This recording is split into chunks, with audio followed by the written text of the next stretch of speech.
टिळकांचे शिष्य होते. लोकमान्य टिळक हे गुरु होते. ही जी गुरुपौर्णिमा आहे ही कालजयी आहे. कालजयी याचा अर्थ कितीही काळ गेला, 2026 आहे, 3026 जरी आलं ना तरीही स्वातंत्र्यवीर सावरकर आणि लोकमान्य टिळकांचं कार्य विसरलं जाणार नाही. याला कालजयी असं म्हटलं जातं. मृत्युंजयी. आता सगळ्यात पहिल्यांदा गुरूंबद्दल माहिती घेऊया. मी ज्यांना तुम्हाला हात वर करायला सांगितले ते एवढ्यासाठी की मला सांगा, तुम्हाला स्वतःला मिळालेल्या यशाचा आनंद जास्त वाटतो की शिष्याने मिळवलेल्या यशाचा आनंद जास्त वाटतो? शिष्याने मिळवलेल्या. कारण आपण आपलं सर्वस्व त्याला दिलेलं आहे आणि आपल्या मार्गदर्शनाखाली आपला एखादा विद्यार्थी घडतो आहे, शिष्य घडतो आहे.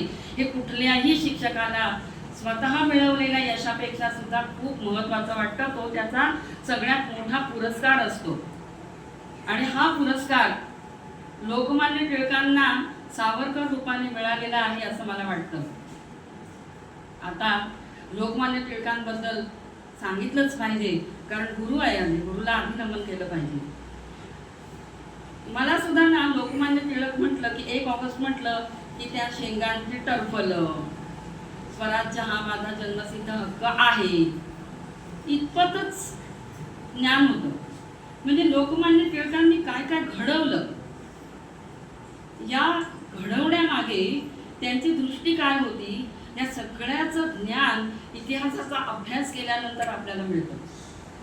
कसे होते लोकमान्य टिळक रे? निर्भीड तर होतेच पहिल्यापासून. तो निर्भीडपणा सावरकरांकडे आलेला आहे. लोकमान्य टिळकांची स्मरणशक्ती विलक्षण होती. त्यांना शाळेत न्यायला तेव्हा पाट्या होत्या, दगडी पाट्या बघितल्या का तुम्ही? काळ्या पाट्या असायच्या. त्या शिक्षकांना आमच्या माहिती आहे. पाटी न्यायचे नाहीत कधी. ते म्हणायचे काय करायचे गणित सोडवायला पाटी? मनातल्या मनात हवेतल्या हवेत सगळी उदाहरणं सोडवायचे आणि अचूक असायची. शिक्षकांनी त्यांना गणित दिलं की फळ्यावरचं त्यांचं लिहून व्हायच्या आधी टिळकांचं तयार असायचं उत्तर. त्यामुळे त्यांना कधीही वही लागली नाही की पाटी लागली नाही, सगळं मनामध्ये असायचं त्यांच्या. असे हे टिळक. ज्या वेळेला त्यांनी अंदमानामध्ये मंडालेच्या तुरुंगामध्ये टिळकांना जेव्हा 6 वर्ष ठेवलं तेव्हा गीता रहस्य सारखा त्यांनी ग्रंथ लिहिलेला होता. मला वाटतं थोडा आवाज येतोय. ग्रंथ लिहिलेला होता आणि गुरु आणि शिष्यामध्ये हे जे साम्य आहे की गुरुनी मंडालेच्या तुरुंगामध्ये लिहिला आणि शिष्याने सुद्धा अंदमानात काळ्या पाण्याची शिक्षा भोगत असताना कमला नावाचं काव्य लिहिलेलं आहे आणि तेही तुरुंगातल्या भिंतीवरती. लोकमान्य टिळकांनी गीता रहस्य लिहून झाल्यानंतर जेव्हा ते पुन्हा सुटून आले त्याच्यानंतर त्यांना महाराज असं म्हटलं जायचं. त्या टिळकांनी जे काम केलेलं आहे त्या कामामध्ये त्यांना अगदी तेल्या तांबोळ्यांचे पुढारी असं कौतुकानेही म्हटलं जायचं आणि काही वेळेला त्यांचा उपरोध सुद्धा केला जायचा. पण टिळक निर्भीड होते. संपूर्ण स्वराज्य हीच त्यांची मागणी होती आणि त्या काळात सुद्धा विरोध करणारे, विरोधी विचार असणारे, मतभिन्नता असणारे लोक समाजामध्ये होतेच. पण तरी सुद्धा एकमेकांच्या विद्वत्तेचा आदर करण्याचं काम त्यावेळेला होतं. आदर होता एकमेकांच्या विद्वत्तेचा. बाबासाहेब आंबेडकरांनी सुद्धा लोकमान्य टिळकांचा पत्रकारितेचा आदर्श समोर ठेवलेला होता. त्यांच्यात मतभिन्नता होतीच तरी सुद्धा आदर हा जो एकमेकांच्या मताचा आहे तो त्या काळामधला दिसून येतो. आणि थोडीशी आजच्या काळातली परिस्थिती बघितली तर असं वाटतं की ते सगळंच बदललेलं आहे. आमदार साहेबांना माहिती आहे की आदर विरोधी विचारांचा असला तरी आदर ठेवला पाहिजे. आणि त्यानंतर आता लोकमान्य यांचे गुरु कसे त्या विषयाकडे आपण येऊया. स्वातंत्र्यवीर ही पदवी आचार्य अत्रे यांनी सावरकरांना दिलेली. 8 जुलै, आता कालचाच जुलै महिना संपलेला आहे. 8 जुलै हा मार्सेलिसच्या उडीचा, सावरकरांनी जी उडी घेतली समुद्रात, हे माहिती आहे तुम्हाला? सावरकरांची उडी माहिती आहे? कोणाकोणाला माहिती आहे? हात वर करा. मोठ्या माणसांना माहिती आहे, विद्यार्थ्यांमध्ये. एक हात वर आलाय, बरं वाटलं मला. मार्सेलिसची उडी याचा जो स्मरण दिन म्हणून 8 जुलैला साजरा केला जातो. काय होती मार्सेलिसची उडी? तर त्यांनी जहाजामधनं उडी मारली ब्रिटिशांच्या तुरुंगातनं सुटण्यासाठी. पण ही उडी मी आता नाही सांगत आहे तुम्हाला, त्याच्या आधीचे सगळे प्रसंग सांगते. साहसी सावरकर, मगाशी जसं म्हटलं की काल जयी, काळावर विजय मिळवणारे, कितीही काळ गेला तरी सुद्धा त्या काळावरती विजय मिळवणारे सावरकर आणि मृत्युंजयी सावरकर. मृत्यू त्यांच्या आजूबाजूला असा घोंगावत होता तरी सुद्धा त्याच्यावरही जय मिळवणारे सावरकर हे लोकमान्य टिळकांचे शिष्य होते आणि त्यांचं स्मरण गाथा हे आपल्याला माहिती असणं हे गरजेचं आहे. जसं आमच्या पिढीला माहिती झाली तशी ती तुमच्या पिढीला व्हावी ही माझी तळमळ आहे. मतभेद असतात, वैचारिक मतभेद भरपूर असतात, सुशिक्षित आहे, जिवंत माणूस आहे, तिथे मतभेद आहेतच. पण तरी सुद्धा त्यांनी चांगलं काय कार्य केलेलं आहे हे आपल्याला माहीत असणं खूप गरजेचं आहे. आणि म्हणूनच स्वातंत्र्यवीर सावरकर तुम्हा मुलांपर्यंत पोचावेत ही माझी तळमळ मी ह्या आजगावकर सरांना बोलून दाखवली होती आणि त्यांनी आज हा योग जुळवून आणला. मला खूप आनंद होतो. मी माध्यम आहे बरं का, मी फार कोणी इतिहासाची संशोधक गाढी अभ्यासक नाहीये. जे मला माहीत झालेलं आहे, जे त्यांनी कार्य केलेलं आहे ते कार्य तुमच्यापर्यंत पोहोचवणारं मी एक फक्त माध्यम आहे. आणि त्याच्यासाठी वाचन केलेलं आहे किंवा आता जो सोशल आपला सामाजिक माध्यम आहे त्यातला चांगला भाग घेतलेला आहे आणि त्याचा उपयोग करून मी सावरकरांना जेवढं जाणून घेता येईल. सावरकर हे 1 तासात मावणारं व्यक्तिमत्व नाही आहे रे बाबांनो. सावरकरांवर बोलायचं झालं तर महिना पुरणार नाही असं व्यक्तिमत्व होतं. आणि आज ज्या वेळेला सावरकरांना आठवायला जातो तेव्हा आधी लहान मुलगा आठवतो. किती लहान? 10 ते 12 वर्षांचा मुलगा विनायक दामोदर सावरकर भगूर गावामध्ये राहायला होते. 3 भावंड, 3 भाऊ हे आणि त्याच्यामध्ये सावरकर मधले भाऊ. या विनायक हा प्रचंड पहिल्यापासून आपल्या गुरूंसारखा, लोकमान्य टिळक हे त्यांचे गुरु तरुणपणात झाले. पण आधी सगळ्यात आधी या सावरकरांचं जे दैवत, गुरुपेक्षा सुद्धा दैवत होतं छत्रपती शिवाजी महाराज आणि त्यांची कुलदैवता होती भगवती देवी. आता ह्या छत्रपती शिवाजी महाराजांचा आदर्श किंवा राम आणि कृष्ण यांच्या जीवनाचे आदर्श यांच्यापर्यंत कसे पोचले? तर त्यांच्या आई वडिलांनी त्यांच्यावर केलेले संस्कार. हे संस्कार काय होते? संध्याकाळ झाले की सांगवात लावल्यानंतर मुलांना त्यांचे आई वडील जवळ बोलवायचे, बसवायचे आणि त्यांना रामकृष्णांच्या कथा सांगायचे. कथा कुठल्या? अन्यायाविरुद्ध लढलेल्या. जिथे जिथे म्हणून शत्रू गुलामगिरी, आपल्याला गुलामगिरीत घालायला येतो आहे त्यावेळेला ते शत्रूशी लढलेल्या कथा सांगत होते. छत्रपती शिवाजी महाराजांची कथा सांगत होते. आणि प्रत्येक वेळेला त्यांच्या लक्षात येतो की आपल्याला गुलामगिरीमध्ये घालणारे हे आपले शत्रू आहेत आणि आपण सगळे भाग्यवान आहोत. मी स्वतः सुद्धा की स्वातंत्र्यात जन्माला आलो आहोत, त्यामुळे आम्हाला पारतंत्र्य काय असतं माहीतच नाही. आणि त्या काळामध्ये या लहान मुलांना सुद्धा पारतंत्र्याची झळ पोचत होती. ब्रिटिशांनी ज्या वेळेला राज्यकर्ते म्हणून सुरुवात केली, व्यापारी म्हणून आले होते आणि राज्यकर्ते बनले, या ब्रिटिशांनी अनन्वित हाल आणि अत्याचार करायला सुरुवात केलेली होती भारतीयांचे. याची झळ प्रत्येकाला सोसावी लागत होती. पण काही वेळेला हा समाज आपला निद्रिस्त गोळा होता असं लोकमान्य टिळक म्हणायचे की ह्यांना काही फरक पडत नव्हता, कोणीही राज्यकारभार करायला येऊ दे. पण ब्रिटिशांनी फोडा आणि झोडा नीतीचा अवलंब केला. राजकारणामध्ये त्यांनी जाती जातींमध्ये मतभेद पसरवायला सुरुवात केली आणि त्याच वेळेला ही जी लहान मुलं होती हे समजून घेण्याचा प्रयत्न करत होते. विनायक 10 वर्षाचा मुलगा, एक त्यांची आठवण अशी सांगितली जाते की त्यांच्या शाळेमध्ये वक्तृत्व स्पर्धा होती आणि सावरकरांची उंची अगदी कमी होती, छोटासा मुलगा दिसायचा. त्यावेळेला ते 10 ते 12 वर्षांचे असतील.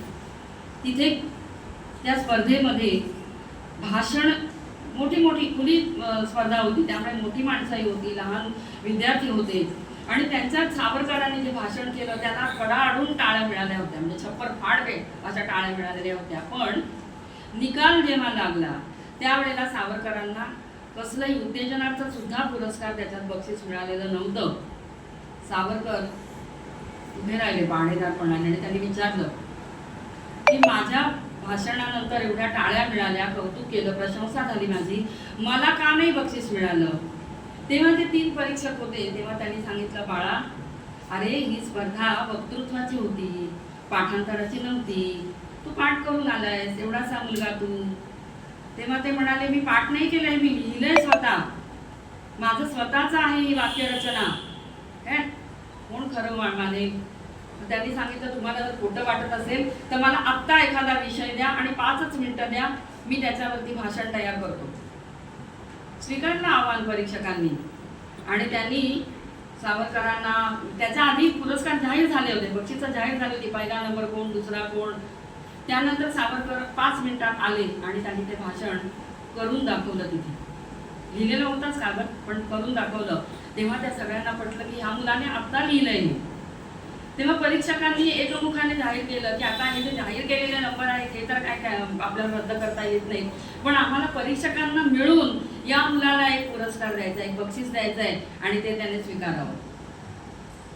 सावरकर होते ते, साधारण विद्यार्थी नव्हता.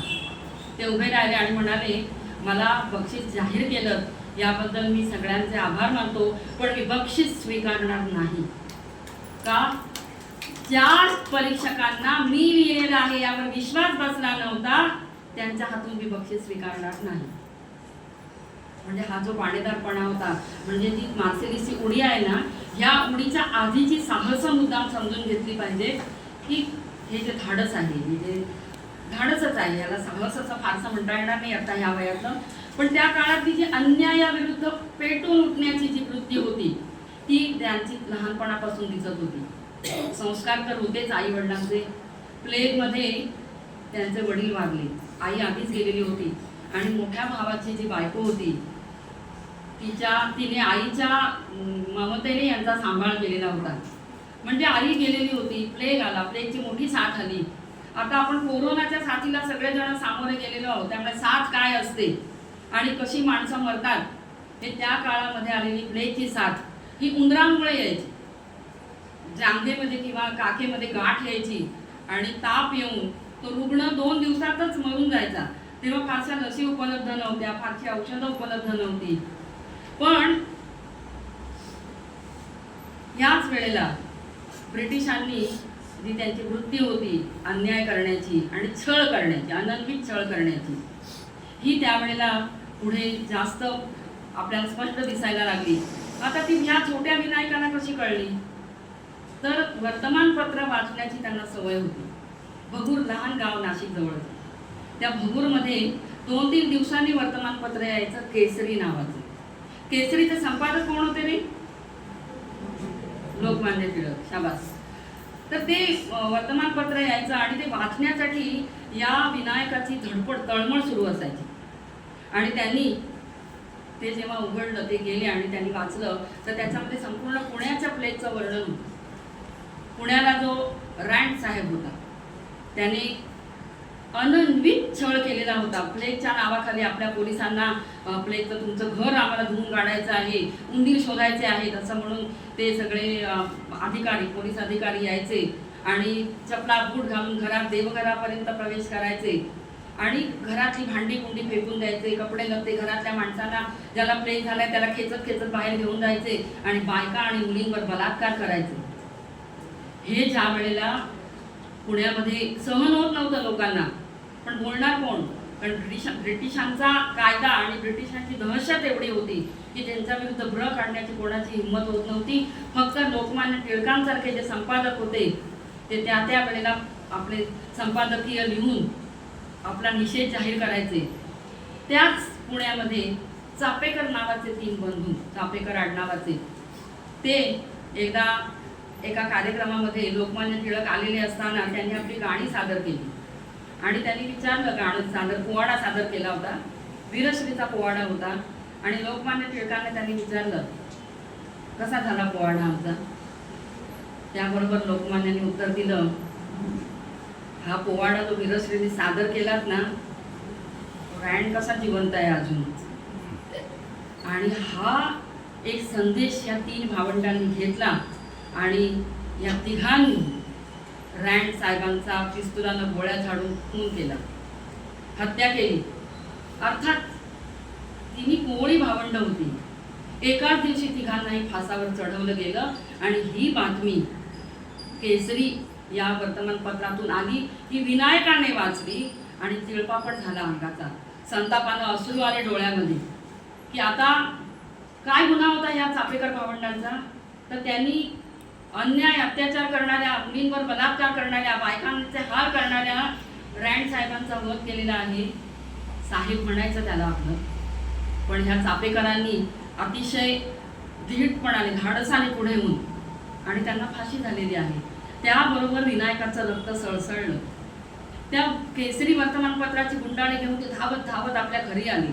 डोळ्यात अश्रूंचा लोट वाहत होता, संतापाने धगधगत होते डोळे त्यांचे. घरी आल्यानंतर झोप लागत नव्हती. चापेकर बंधूंची ती फासावर लटकावलेली शरीरं दिसायला लागली.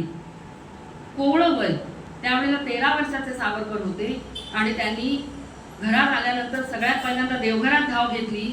भगवती देवी समोर हात जोडून उभे राहिले आणि त्यांनी शपथ घेतली, चापेकर बंधूंना श्रद्धांजली म्हणून, मारिता मारिता मरे तो झुंजेल.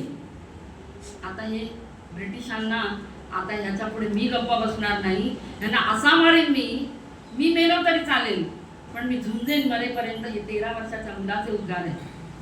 आणि त्यांनी शपथ घेतली. आता शपथ घेतली नुसती, काय करणार पुढे. 13 वर्षाचा मुलगा काय काय विचार करत होता. नाशिकमध्ये शाळेत जायला लागले. तिथे गेल्यानंतर आपल्यासारख्या समवयस्क मुलांना गोळा केलं आणि तिथे गोळा करून मित्रमेळा नावाची एक छोटीशी संघटना, छोटासा समूह त्यांनी स्थापन केला. आणि त्यांना रोज सांगायला लागले, ते समजावायला लागले की आपण पारतंत्र्यात आहोत आणि हे आपलं राज्य नाही, हे आपल्यावरती कोणीतरी बळजबरीने राज्य करतंय आणि त्याचा निषेध करणं, त्यांच्याशी लढा देणं. आणि तो लढा सुद्धा कसा, सशस्त्र क्रांती, सशस्त्र लढा. शस्त्र हातामध्ये असल्याशिवाय नाही. त्यांना आपली भगवती देवी आठवली. अष्टभुजा देवी होती, 8ही हातात शस्त्र घेतलेली, पायाशी राक्षसाला लोळण घ्यायला लावणारी अशी भगवती. तिची शपथ घेतलेली होती. आणि म्हणूनच त्यांनी सांगितलं की सशस्त्र क्रांतीला पर्याय नाही. सशस्त्र म्हणाल्या या 13-14 वर्षांच्या पोराकडे काय शस्त्र असणार आहे.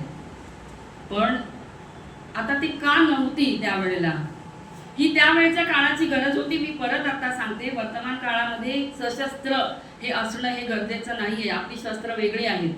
पण त्या काळामध्ये नुकतंच 40 वर्षांपूर्वी 1857चं समर होऊन गेलेलं होतं. आणि त्यावेळेला त्या समरामध्ये इंग्रजांना कळून चुकलेलं होतं. त्यांनी बिमोड केला होता त्या बंडाचा, त्या उठावाचा, पण कळून चुकलेलं होतं की इथल्या कोणाच्याही हातात शस्त्र देणं हे आपल्याला धोक्याचं आहे. विशेषतः महाराष्ट्रातल्या कुणाही मराठी माणसाच्या हातामध्ये शस्त्र देणं धोक्याचं आहे.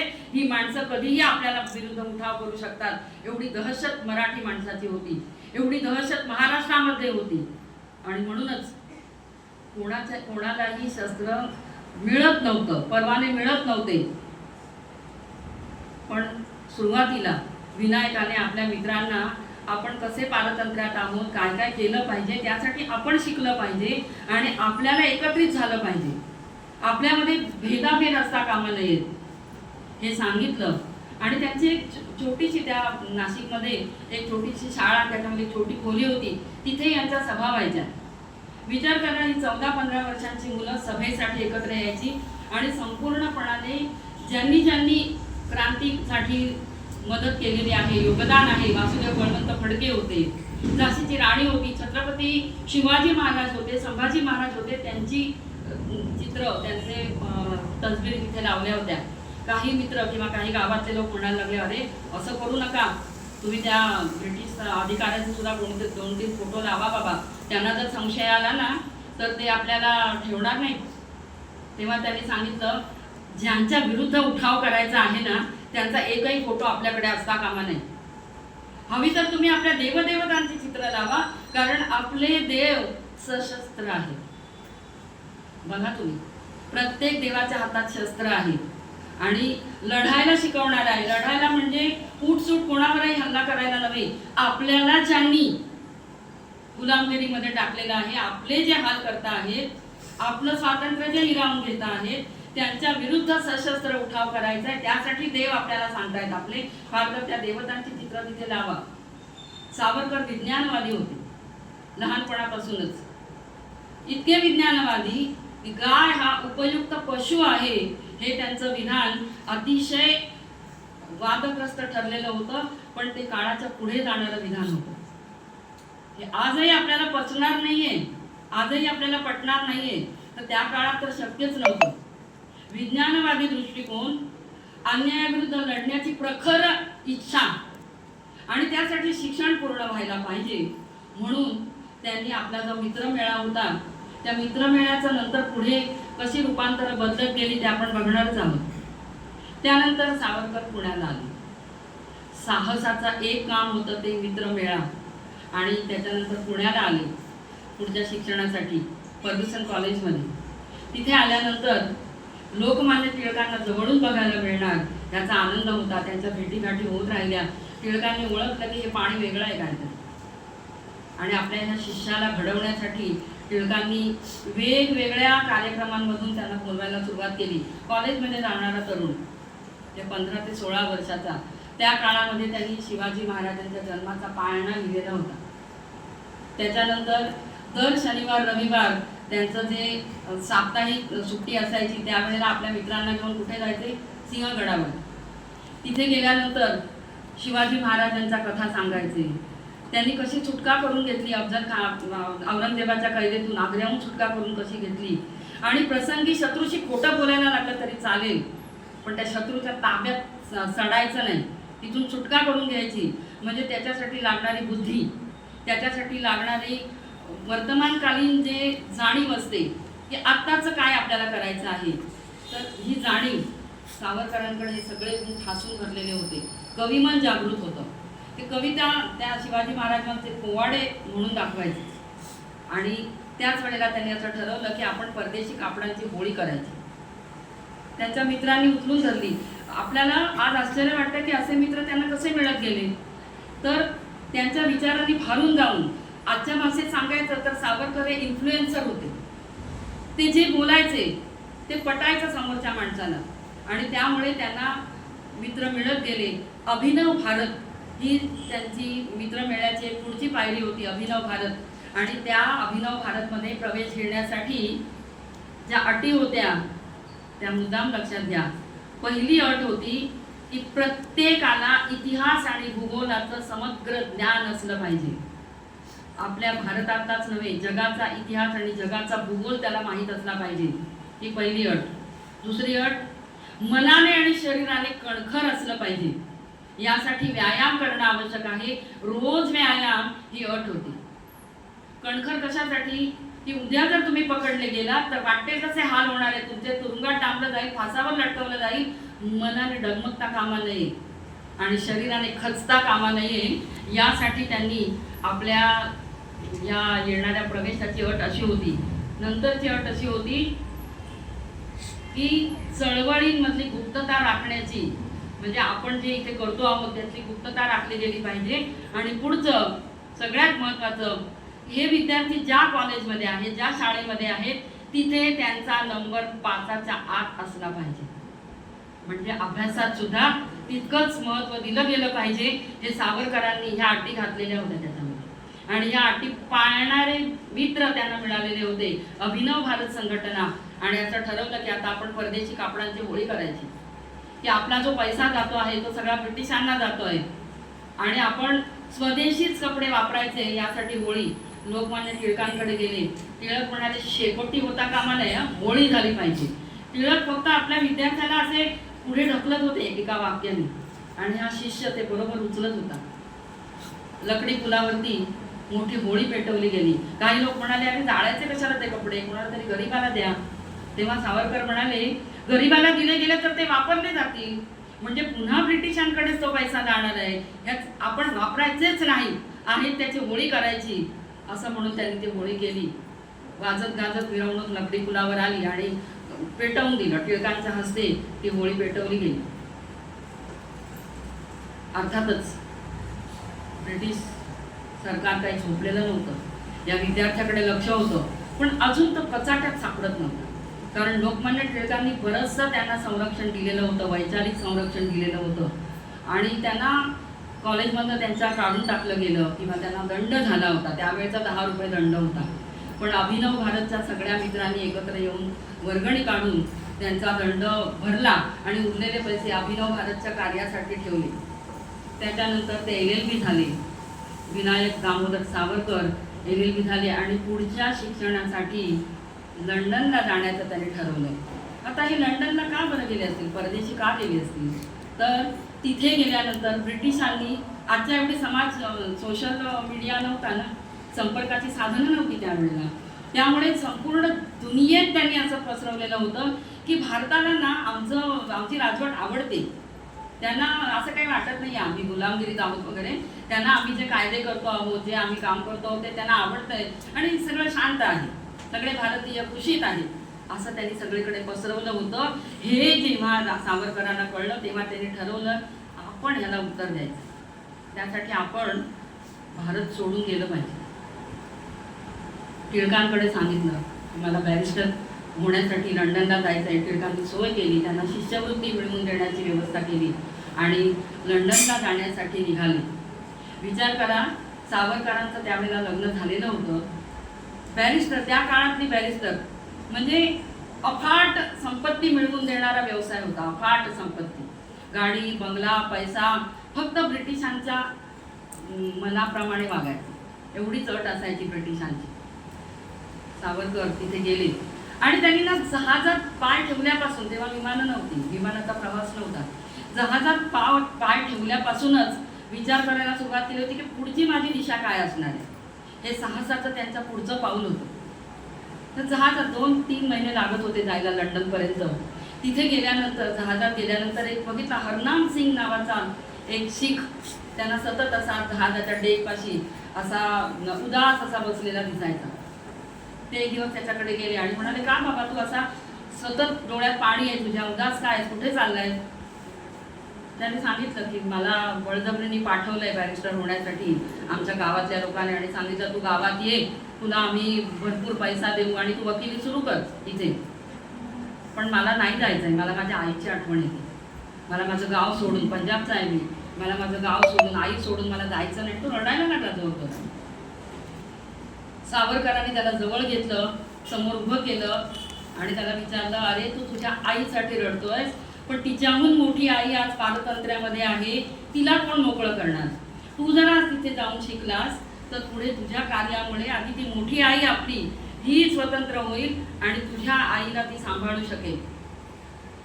इन्फ्लुएन्सर कसे होते ते बघा. त्यांच्या बोलण्याचा प्रभाव एवढा होता. हरनाम सिंग आणि त्याचे 3-4 मित्र त्या बोटीवरचे अभिनव भारतमध्ये सामील झाले, बोटी. आणि ही संघटना हळूहळू मोठं रूप घ्यायला लागली. लंडनच्या किनाऱ्यावर उतरले. इंडिया हाऊसमध्ये हे सगळे विद्यार्थी राहत होते भारतातले. तिथे गेल्यानंतर लंडनच्या लॉ कॉलेजमध्ये प्रवेश मिळवला. सावरकरांचं प्रत्येक पाऊल हे सुनियोजित होतं. तिथे प्रवेश मिळवल्यानंतर अभ्यासाला तर सुरुवात केलीच होती, पण तिथल्या संसदेमध्ये जाण्याची परवानगी मिळवली. तिथल्या संसदेत जाऊन तिथलं कामकाज कसं चालतं, तिकडे काय काय कायदे, विधेयकाचं रूपांतर कायद्यात कसं होतं, कोणते कायदे येत आहेत, भारतासाठी काय आलेलं आहे, हे सगळं ते बघायचे आणि त्याचा अनुवाद करून लोकमान्य टिळक आणि काळकर्ते शिवरामपंत परांजपे या संपादकांना पाठवून द्यायचे. इथल्या बातम्या भारतामध्ये यायला लागल्या, मराठी वृत्तपत्रामध्ये यायला लागल्या. लोकांना कळायला लागलं की आपल्यासाठी तिथे काय काय चाललंय आणि कोणत्या तऱ्हेने हालचाली सुरू आहेत. तिसरं पाऊल त्यांचं, आता सशस्त्र क्रांती हे जे डोळ्यासमोर जपलेलं स्वप्न होतं, सशस्त्र क्रांती म्हणजे शस्त्र हवी हातामध्ये. मग त्यासाठी त्या काळात म्हणजे बॉम्ब सारखं शस्त्र होतं, ते करायचं कसं ते कोणाला माहिती आहे. सेनापती बापट ते सावरकरांबरोबर होते आणि त्यांनी सेनापती बापटना तयार केलं की तुम्ही रशियाला जा. रशियाला जाऊन तिथल्या राज्यक्रांती करणाऱ्यांनी बॉम्ब कसे तयार करायचे याची माहिती लिहून ठेवलेली आहे, ती आपल्यापर्यंत घेऊन या. सेनापती बापट रशियाला गेले. हे मी तुम्हाला सांगते ना, हे खूप सोपं वाटतंय. काय काय धडपडी करून ती माणसं तिथे गेली असतील, कसे पोचले असतील त्यांना माहिती, सगळं आपल्यापर्यंत आलेलंही नाही आहे. रशियाला गेले आणि त्यांनी तिथून हस्तपुस्तिका मिळवली, हँडबुक मिळवलं की ती बॉम्ब कसे तयार करायचे आणि बॉम्ब तयार करण्यासाठी कोणती कौशल्य लागतात, काय काय सामुग्री लागते, पण हे सगळं रशियन भाषेमध्ये. हे सगळे घेऊन त्यांनी ते लंडनला आले आणि सावरकरांकडे ती पुस्तिका दिली. तर रशियन भाषेतली आहे, त्याचा अनुवाद करणं तर गरजेचं आहे. एकुलती एक पुस्तिका होती. सावरकरांनी रशियन भाषा जाणणाऱ्या एका विद्यार्थ्याला आपल्या समोर बसवलं आणि त्याला सांगितलं की ह्याचा अनुवाद करून दे, आम्हाला इंग्रजीमध्ये करून दे. त्यांनी इंग्रजीमध्ये अनुवाद केला. आता ती एकमेव पुस्तिका होती. पुस्तिका तर पाहिजे होत्या, भारतामध्ये पाठवायच्या होत्या. आता ही त्याचा आजच्यासारखे झेरॉक्स आणि हे नव्हते, प्रिंटेड कॉप्या पटकन निघणारं. मग हे काय करणार? इंडिया हाऊसमध्ये जो आचार्य होता, त्या आचार्याने एकदा विचारलं, तो सगळ्या बैठका बघायचा, ऐकायचा आणि म्हणायचा, तुमचं काय चाललंय, तुम्ही काहीतरी चांगलं काम करता आहात, तर मला सांगा ना, मला काय करता येईल का? तो आचारी एक अक्षरही त्यांना लिहिता वाचता येत नव्हतं, निरक्षर होता पूर्ण. सावरकर माणसं कशी जवळ करत होते बघा. सावरकरांनी त्याला सांगितलं, अरे तुला करण्यासारखं एक काम आहे माझ्याकडे, आपल्याकडे वरती जो प्रिंटर आहे, ही जी पुस्तिका आहे त्याच्यातून तुला जेवढ्या वेळ मिळेल तसे ह्याच्या मला प्रती काढून दे. तर त्याला माहीतच नाही आपण हे काय आपल्या हातामध्ये आणि काय आपण छापणार, त्याला माहीत नाही. जरा आनंद सावरकरांनी आपल्याला प्रती काढायला काम सांगितलं काहीतरी आणि त्याने प्रती काढल्या. या प्रती घेऊन सेनापती बापट नाव बदलून पुन्हा बोटीने प्रवास करून हिंदुस्थानात आले. त्यांनी त्या प्रती लोकमान्य टिळकांच्या हातात दिल्या. लोकमान्य टिळकांनी त्या पश्चिम बंगालमध्ये पाठवल्या आणि तिथे ब्रिटिश अधिकाऱ्यांचे खून बॉम्ब करून केले गेले, वध केला गेला. म्हणजे कुठून कुठे रशियामधनं आलेली माहिती लंडनमध्ये, लंडनहून भारतामध्ये, भारतातून पुण्यातून ती बंगालमध्ये, आणि अशा तऱ्हेने ही जी बॉम्ब तयार करण्याची विद्या होती ती अशी कुठून कुठे कशी केवढं नेटवर्क सावरकरांनी तयार केलेलं होतं ते बघा. आणि अर्थातच याचे पडसाद सगळीकडे उमटले. पण त्याही पूर्वी आणखीन एक साहस सावरकरांच्या हातून झालेलं होतं. ब्राउनिंग नावाची पिस्तुलं, ती विशेष अशी होती आणि ती पिस्तुलं आता भारतात पाठवायची होती. 20 पिस्तुलं पाठवायची होती. मग त्या काळी असे काही पॅकिंग वगैरे असं काही नसायचं. मग त्यांनी काय केलं, जाडजूड अशा ग्रंथामधून पिस्तुलाच्या आकाराचं कोरीव काम आतमध्ये केलं, त्याच्यात पिस्तुलं लपवली आणि 20-25 पुस्तकं ही पेटाऱ्यात घालून सेनापती बापटांबरोबर ती पाठवली. तर विशेष शंका येण्यास पुस्तकं आहे ती, हा काय विद्यार्थी फाटका दिसतोय, साधी एक सुती बंडी अंगामध्ये, धोतर नेसलेलं, आणि अगदी बापट असे उभे राहिले होते की तपासा. त्यांनी आपल्या ट्रंकेची चावी पण त्यांना दिली, ज्या ट्रंकेत पुस्तकं आणि पिस्तुलं होती ती तपासणी अधिकाऱ्यांना दिली. घ्या म्हणाले, शोधा काय का शोधायचं ते, पुस्तकं आहेत. त्यांच्या चेहऱ्यावरचा आत्मविश्वास बघितल्याबरोबर जा काय असणार याच्याकडे म्हणून ती सोडली गेली. पुढे त्या अधिकाऱ्याला शिक्षा झाली वगैरे ही गोष्ट वेगळी, पण तेव्हा ती सुटली आणि ती पिस्तुलं भारतामध्ये सगळीकडे वितरित केली गेली. त्यातलं एक पिस्तूल अनंत कान्हेरेंकडे नाशिकमध्ये आलं. ही मुलं कोवळी मुलं होती. म्हणजे मदनलाल धिंगरा असू दे किंवा अनंत कान्हेरे असू दे, कोवळी मुलं, या मुलांनी पेटून उठलेलं होतं. आणि तेव्हा त्यांनी नाशिकमध्ये, जेव्हा विजयोत्सव सुरू होता आणि नाशिकमध्ये एका नाटक सुरू असताना तिथे जो जॅक्सन आलेला होता, त्या जॅक्सनचा अनंत कान्हेरेंनी खून केला. आणि त्याबरोबर सगळे चक्र फिरायला लागले की हे सारखे सारखे सगळीकडे ब्रिटिश अधिकाऱ्यांच्या हत्या होत आहेत, ह्याच्या पाठीमागे नेमकं कोण आहे. शोध घेता घेता घेता घेता हे ह्याच्या पाठीमागे कोण आहे हे कळलं आणि लंडनमध्ये असणाऱ्या सावरकरांच्या पर्यंत ही सुई जाऊन थांबली. सावरकर अभ्यासात सुद्धा तेवढेच निष्णात होते. त्यांनी आपल्या फक्त भारताच्याच कायद्यांचा नव्हे, आंतरराष्ट्रीय कायद्यांचा सुद्धा अभ्यास केलेला होता. आणि त्यांनी जेव्हा ते गेले लंडनला तेव्हाच पाहून ठेवलेलं होतं की हा जो मार्सेलिसचा किनारा आहे फ्रान्सचा, तिथे भारत आणि ब्रिटिश यांच्या कायद्याचं काही चालत नाही. भारत म्हणजे ब्रिटिशांच्याच कायद्याचं, इथे काहीही चालत नाही हा कायदा. आपल्याला इथे काहीतरी करता येईल इथे उतरवून. तेव्हा फक्त डोक्यात होतं, मार्सिलिसचा किनारा पाहून ठेवला होता. पण जेव्हा लंडनमध्ये त्यांच्या हालचाली लक्षात आल्या, त्यांच्यावरती बारीक लक्ष होतं. आणि मदनलाल धिंगराची सुद्धा एक पार्श्वभूमी अशी सांगितली जाते की मदनलाल धिंगरा हा अगदी कोवळा नाजूक असा तरुण होता. म्हणजे जर मराठी नाटकामध्ये त्याला घेतलं असतं त्यावेळेस त्याचं स्त्री पात्र त्याला दिलं असतं, इतका सुंदर दिसायला. त्यांनी सांगितलं मला काम करायचंय तुमच्या या क्रांतीमध्ये. सावरकर आणि त्यांचे जे बाकीचे मित्र होते त्याने अरे तू नको याच्यात पडूस, तुझी बघ कशी तुझी अवस्था आहे. तो म्हणाला तुम्हाला काय हवंय? म्हणाले पेशन्स पाहिजे, चिकाटी पाहिजे आणि लढा देण्याची तीव्र इच्छा पाहिजे. तो म्हणाला ठीक आहे माझ्याकडे आहे. त्यांनी सांगितलं माझी परीक्षा घ्या. मेणबत्ती जळती मेणबत्ती उभी केली आणि त्याच्यावरती आपला असा हात धरला. पापणी सुद्धा न हलवता हात धरलेला होता. संपूर्ण तळ हाताची त्वचा पूर्ण जळून मेणबत्तीवर पडली. मेणबत्ती विझली तरी हात बाहेर झाला नव्हता. ही परीक्षा त्याने स्वतः दिली आणि सांगितलं आता सांगा. आणि मग त्याने त्यावेळेला जो ब्रिटिश अधिकाऱ्याचा वध केला. त्यानंतर मात्र ह्याच्या पाठीमागे कोण आहे हे सगळं इंग्रजांना कळलं. आता अटक करायची. सावरकर आता सापडले कचाट्यामध्ये. पण त्यावेळेला त्यांची बॅरिस्टरी पूर्ण झालेली होती, शिक्षण पूर्ण झालेलं होतं आणि पदवीदान समारंभ होता.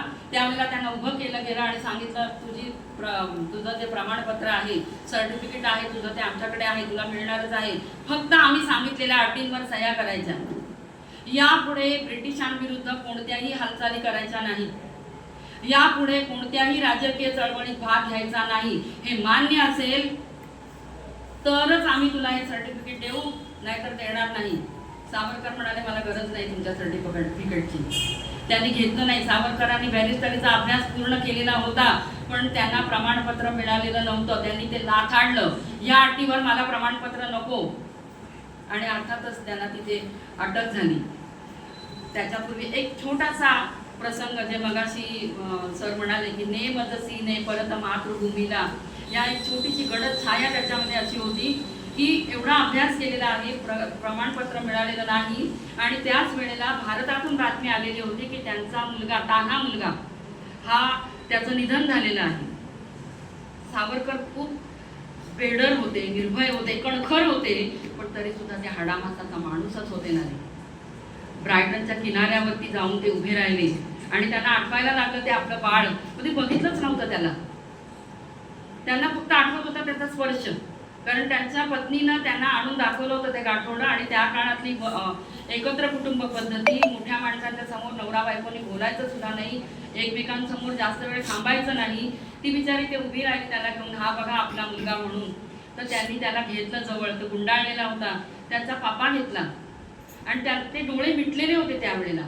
त्यामुळे त्यांना ते स्पर्श गुलाबासारखा फक्त त्याच्या गालाचा जाणवला. आणि जेव्हा त्याच्या निधनाची बातमी आली त्यावेळेला आणखीनही बातम्या होत्या की त्यांच्या घरावरती जप्ती आलेली आहे आणि त्यांच्या घरातल्या दोन्ही भावंड त्यांची त्यावेळेला तुरुंगात होती. कारण तिघही जण हे सशस्त्र क्रांतीमध्ये सामील झालेले होते.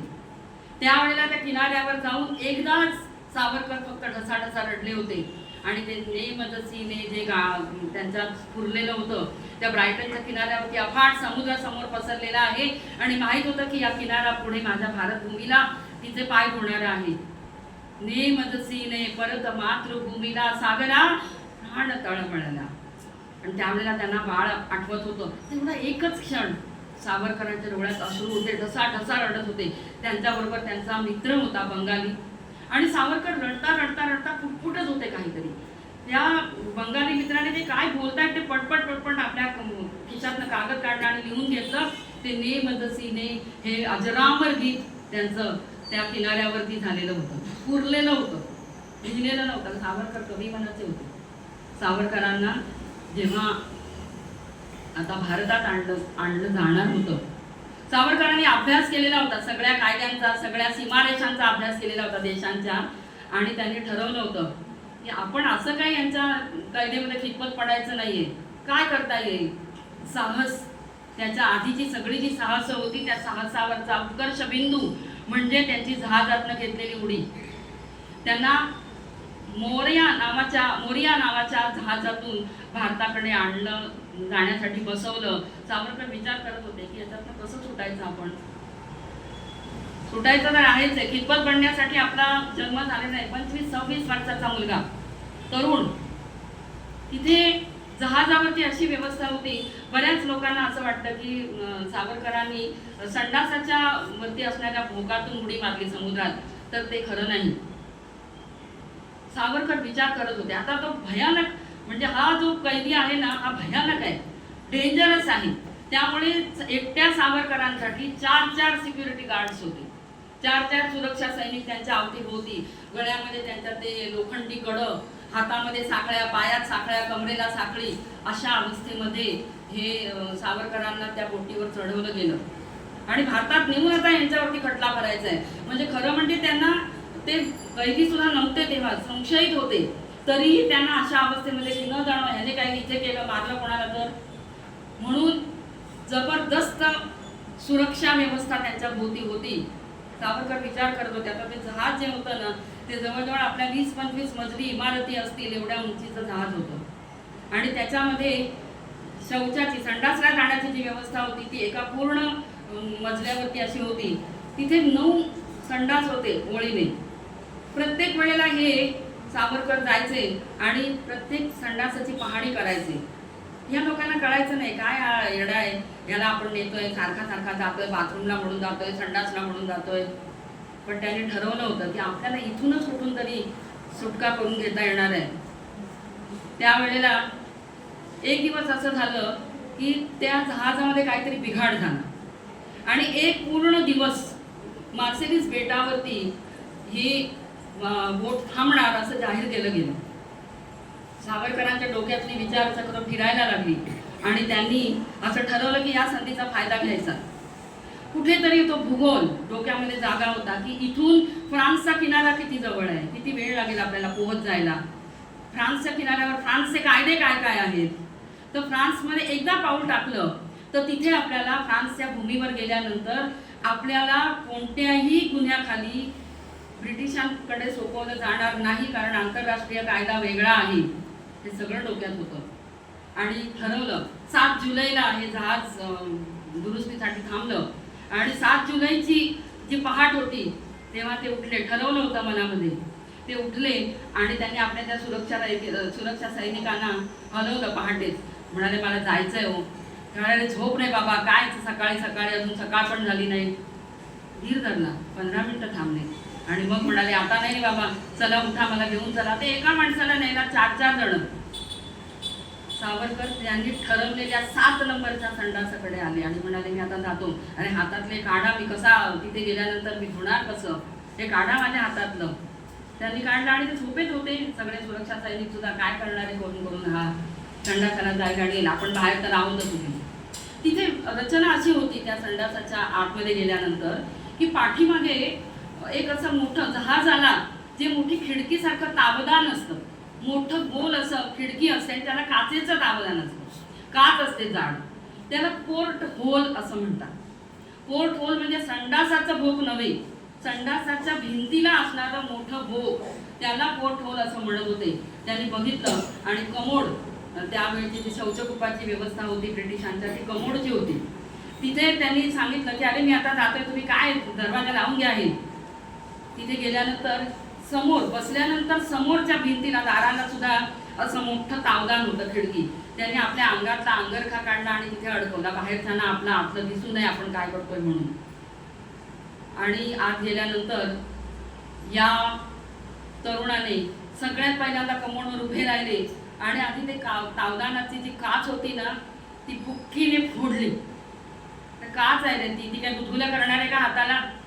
काचेचे तुकडे तुकडे झाले आणि सावरकरांनी विचार केला की आपण ह्याच्यावर जर चढलो, ह्याच्यातनं बाहेर पडलो तर त्या भोगाचा जो व्यास आहे तो किती आहे आणि आपण त्यातून सुटू शकू का. विचार करायला वेळ नव्हता. पण त्यांनी काय केलं, आपल्या अंगातलं जानवं काढलं. माझी जन्मठेपमध्ये त्यांनी लिहिलेलं आहे की सगळ्यात पहिल्यांदा ब्राह्मण असण्याचा फायदा इथे झाला की माझ्या गळ्यात जानवं होतं, त्या जानव्याने त्यांनी माप घेतलं की जो आपला व्यास डोक्याचा या भोगाचा, आणि एकदा डोकं बाहेर गेलं ना की आपण आपलं अंग असं व्यायामाचं कसलेलं अंग होतं, ते लवचिक होतं. मांजर जसं एवढ्याशा जागेतनं बाहेर जातं ना, तसा लवचिकपणा सावरकरांच्या अंगात होता. आणि त्यांनी उभं राहून पहिल्यांदा डोकं बाहेर काढलं, घासून घासून. काचांचे तुकडे होते, रक्तबंबाळ झालेलं डोकं होतं सगळं, त्यातनंच डोकं बाहेर काढलं. डोकं बाहेर काढल्यानंतर दिसतंय समोर संपूर्ण खाली अफाट दर्या पसरलेला. मार्सेलिसचा किनारा, फ्रान्सचा किनारा दिसत होता समोर. आणि त्याने आपला अंग असं लवचिकपणाने वाकडं तिकडं करत कसं तरी त्यातनं ते बाहेर पडले. रेटा दिला बाहेरच्या भिंतीला, स्वातंत्र्य देवतेचा विजय असो असं म्हणत त्याने आपलं शरीर संपूर्ण बाहेर काढलं, झोकून दिलं त्या समुद्रामध्ये स्वतःला. झोकून दिल्यानंतर रक्तबंबाळ अवस्था झालेली होती सगळीकडे आणि खारट पाणी समुद्राचं. त्या अवस्थेमध्ये झोंबत होतं, पण एकच लक्ष होतं की मला तो किनारा गाठायचा. तिथे मी पाऊल टाकलं की मग मात्र मला कोणी पकडू शकणार नाही आणि तिथे मी माझं क्रांतीचं कार्य पुढे चालू ठेवू शकेल. ब्रिटिश सरकार काय झोपणार होतं? लगेच पत्ता लागला आणि एवढा वेळ गेला, आतनं बाहेर आला नाही माणूस. दार फोडून बघितलं, ते काच फुटलेली दिसली, कैदी पळाला म्हणून पाठोपाठ लगेच छोट्या छोट्या बोटी सुटल्या. संपूर्णपणाने बंदुकाच्या गोळ्या सटासट फुटत होत्या. अंडर वॉटर पाण्यात खालून सावरकर पोहत पोहत पोहत जात होते. खारट पाणी झोंबत होता अंगाला, डोक्यातनं रक्तप्रवाह होता, अंगाला सगळीकडून रक्त लाल लाल लाल पाणी झालेलं होतं. गाठायचा होता तो किनारा. तिथे गेल्यानंतर एक मोठी भिंत होती उभी त्या जेटीवरती.